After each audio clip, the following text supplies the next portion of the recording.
Prior to the pandemic, churches was operating in a brick and mortar fashion where people go to the church and they interact with the pastor and the choir and the people in the congregation. Now there's a new normal. People are coming back to the church.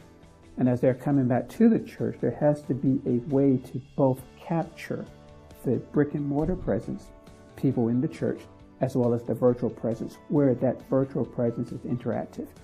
During the pandemic, I had a client who mentioned that he was doing maybe a small church in rural North Carolina, had about maybe 5 or 10 people coming out for Bible study on a weekly basis. But during the pandemic, that grew from 30 to 40. And then on Sunday mornings, he was doing maybe about 50 people or families within the church coming to church on Sunday morning.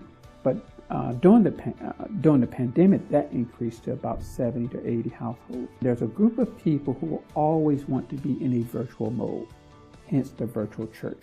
The virtual church is designed to allow for people to have interaction with the members and the pastor in a live session. When we started with some of our clients during the pandemic, allowing for them to use Zoom as an application, we put in the hardware, the software, and the access to internet so that that stream can be solid.